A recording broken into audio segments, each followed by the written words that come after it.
In 2011, Warner Bros. Released Green Lantern, starring Ryan Reynolds as Hal Jordan. At the time, there were pretty high expectations for this movie.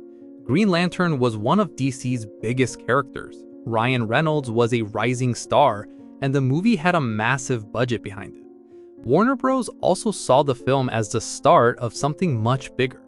They wanted Green Lantern to lead a new superhero franchise, with sequels and more stories set in the same universe. On paper, the movie had almost everything you would want for a successful superhero film. A famous character, a big-name actor, an experienced director, and plenty of money. But when Green Lantern finally came out, things went very differently. Before the movie came out, there were plenty of reasons to think Green Lantern could be a huge success. Ryan Reynolds was becoming a major Hollywood star, and his casting as Hal Jordan seemed like a good fit. The movie was also directed by Martin Campbell, who had already directed Casino Royale, one of the most successful James Bond movies of the time. Warner Bros. Gave Green Lantern a reported budget of around $200 million, making it one of the most expensive movies they had ever made. The marketing also made the movie look like the beginning of a massive space adventure, with the Green Lantern Corps, alien worlds, giant battles, and a whole new side of the DC universe. There was a lot riding on this movie. If Green Lantern succeeded, Warner Bros. Could build sequels and expand the character into a much larger franchise. So when the movie finally arrived, people were expecting something pretty special. On paper, there was a lot of potential here. The movie had an entire universe to explore. One of the biggest problems with Green Lantern was the villain. The main threat in the movie is Parallax, a giant yellow creature that feeds on fear. On paper, Parallax is a pretty interesting part of Green Lantern's comic book world, but the way the movie used him left a lot of people disappointed. For most of the movie, Parallax feels more like a giant CGI cloud than an actual character. There isn't much personality or motivation behind him, and Hal doesn't have much of a personal connection to the villain either. This makes the final battle feel less exciting than it should. Hal spends most of the movie learning how to use his powers, only to eventually fight a giant yellow space monster that looks like it's been pulled out of a completely different movie. The design also became one of the most common things people made fun of. Instead of feeling scary or threatening, Parallax looked strange and, to many viewers, almost ridiculous. There was also a much more interesting villain already sitting right there in the movie, Sinestro. He had a strong connection to Hal and was played by Mark Strong. A conflict between these two characters could have felt much more personal. Instead, the movie saved that idea for a possible sequel that never happened. Sinestro could have been a much more interesting villain for Green Lantern, and the movie actually had the perfect actor for him. Mark Strong played Sinestro as one of the most experienced and respected members of the Green Lantern Corps. He starts off as someone Hal looks up to, which gives the two characters a relationship that could have made their eventual conflict much more personal. In the comics, Sinestro eventually becomes one of Green Lantern's biggest enemies after turning against the Corps and gaining the power of fear through the yellow energy of the Sinestro Corps. That could have given the movie a villain with an actual personality, motivation, and connection to Hal. There is one problem with this idea, though. Sinestro becoming a villain was probably better suited for a sequel. The first movie could have spent more time building his relationship with Hal before having him turn against the Corps. Still, compared to Parallax, Sinestro would have given the story a much more human conflict, and a villain audiences could actually connect with. Another major problem was the movie's CGI. Green Lantern had a huge amount of computer-generated effects, which made sense for a story involving alien planets, energy weapons, and an entire army of superheroes powered by magic rings.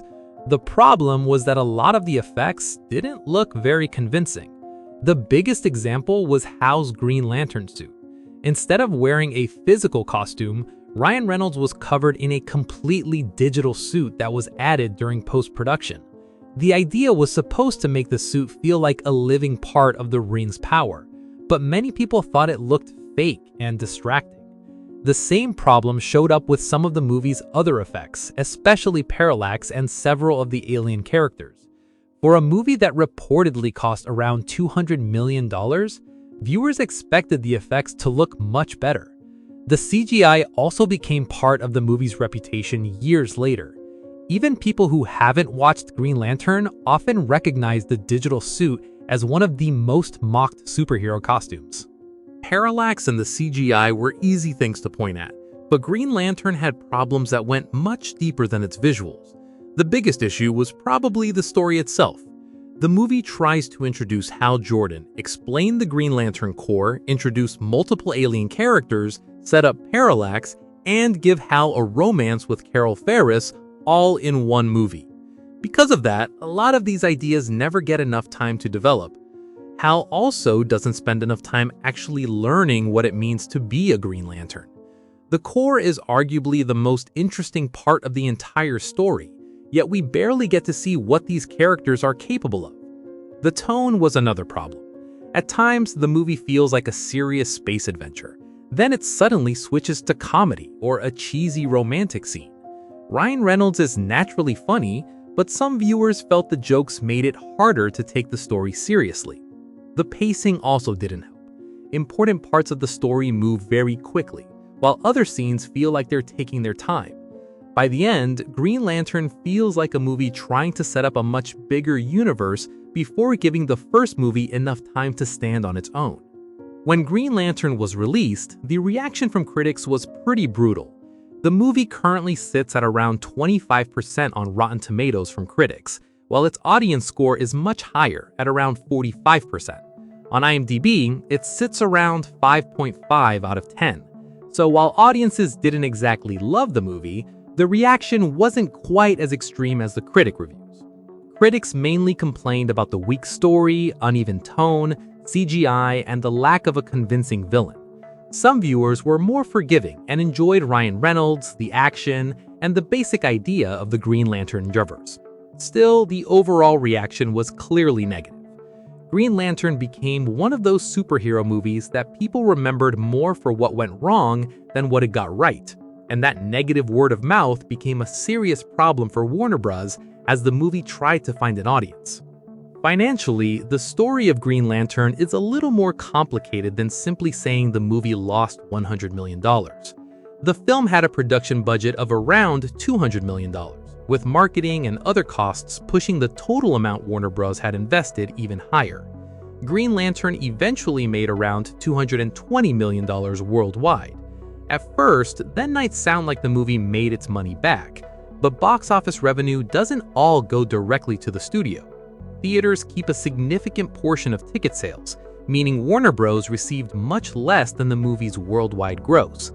Once you factor in the huge production budget, marketing, and other expenses, Green Lantern was nowhere near the financial success Warner Bros. Needed. Reports at the time described the movie as a major disappointment, and the studio reportedly took a substantial loss. The exact amount is difficult to calculate because Hollywood studios don't publicly reveal every expense and revenue stream. So it's safer to call Green Lantern a major financial disappointment rather than claim one exact loss figure. Warner Bros. Had plans for Green Lantern to become a major franchise, but those plans quickly fell apart after the movie's release. A sequel was already being discussed, and the ending even hinted at where the story could go next, with Sinestro eventually becoming connected to the yellow power of fear. But the poor reviews, disappointing box office, and negative audience reaction made a sequel much harder to justify. Warner Bros. Eventually moved away from Ryan Reynolds' version of the character and started looking at ways to reboot Green Lantern instead. What was supposed to be the beginning of a new DC franchise ended up becoming a dead end. The sequel never happened, and the Green Lantern franchise had to start over.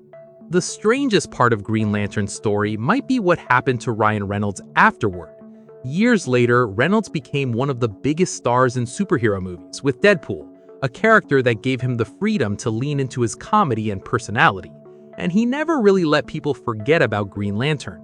Reynolds has joked about the movie several times, even making fun of his own performance and the movie's problems. In Deadpool, he even included a joke about the Green Lantern role. Green Lantern became a low point in his career, but eventually it turned into something he could laugh about. In a strange way, the movie became part of Ryan Reynolds' success story. So, why did Green Lantern fail? There wasn't one single thing that brought the movie down.